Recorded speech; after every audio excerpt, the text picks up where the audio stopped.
You say, well, what is he talking about? We have to go to Matthew to answer the question. Turn to Matthew 24. Matthew records that our Lord said something even more specific. Our Lord said something even more specific. He said, when you see Jerusalem surrounded by armies, that's the sign. That's the sign that the great part of the tribulation is to begin. That's the sign that the worst is coming, and it's the darkest darkness before the dawn. And here he takes it a step further. Verse 15, Matthew 24. When you see the abomination of desolation, which was spoken of through Daniel the prophet, standing in the holy place. And here's where that phrase is. Let the reader understand. Then those who are in Judea flee to the mountains, and he goes through the same series of warnings to get out of the place. If you're on the housetop, don't even go down inside to get your belongings. If you're in a field, don't go back to get your coat. And woe to those who are pregnant, those who nurse babies, even as we saw recorded in Luke. Pray that your flight might not be in winter or on a Sabbath. There will be a great tribulation. What launches the great tribulation at the midpoint of the 7 years? The great tribulation is the last half, and Daniel points this out even by numbering the days in chapter 12, as the book of Revelation numbers the days.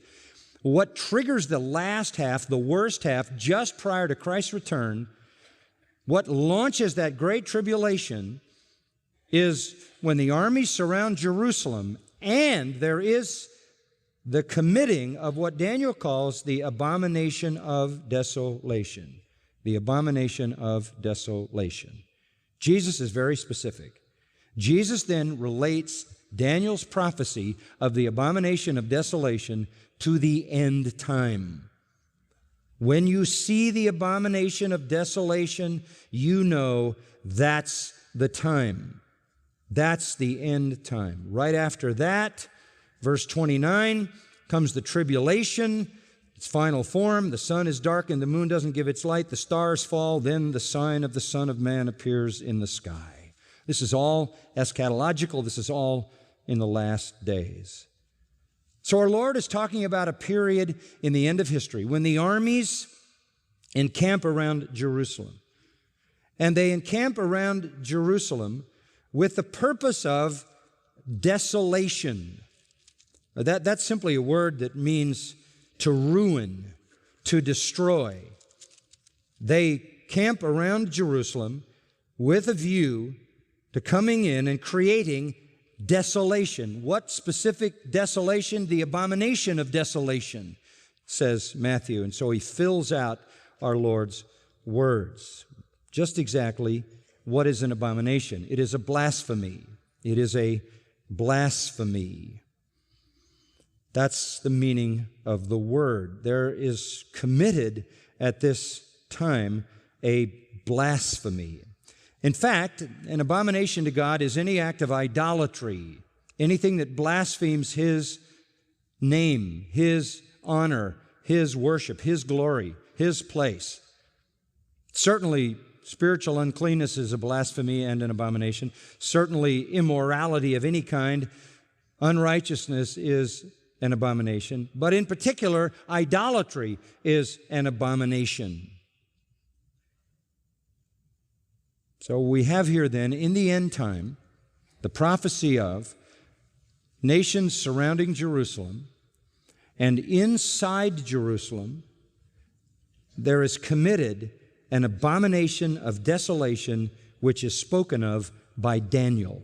Let's go to Daniel 9:27 and see what it is. And here's our great challenge. I can't possibly take you through all of this on this occasion. I suggest to you, if you have further interest, get some of the material on Daniel, read the sections in the study Bible, get the CD on Daniel 9:27, and you will get a greater insight into the abomination of desolation, or study the material from Matthew 24:15, where the abomination of desolation is referred to. I have messages on that, as well as the Matthew commentary with an extensive section on that.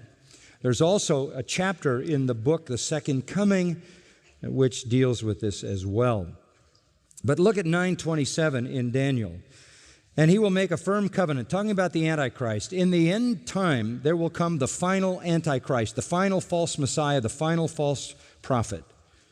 And he will make a covenant, firm covenant with the many for 1 week. Well, what does that mean? He makes a covenant or a pact with Israel. He becomes the protector of Israel. Amazing.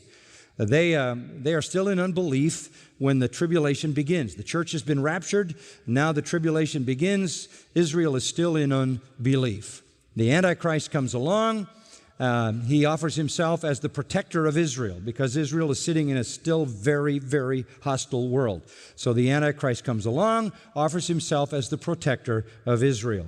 They make a covenant with him for a week in the middle of the week. It's a week of years, by the way, as 70 weeks of Daniel means 70 periods of 7 years. And the detail of this is very important. In prophecy, the first 69 years were completed when Jesus was crucified. There's 1 week left to go, the 70th week in the future. During that week, there is a covenant made with the Jews and Antichrist. He becomes their protector. However, in the middle of the week, he puts a stop to sacrifice and grain offering. What that means is the temple will be rebuilt or some form. They'll be offering sacrifices again. Judaism will be restored to some place in that time. The Antichrist will offer himself as the protector of Israel. He's not labeled the Antichrist. He's a man of peace, a leader, a great world leader of peace, very, very possibly out of the Roman Catholic system.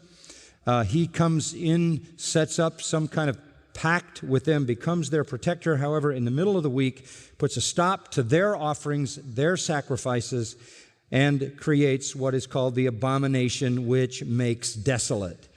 This is what our Lord is referring to. In the middle of the last 7 years of human history before the Lord's return, the Antichrist pact is violated in the middle by something the Antichrist does to create an abomination that produces destruction and desolation. This is the abomination of desolation.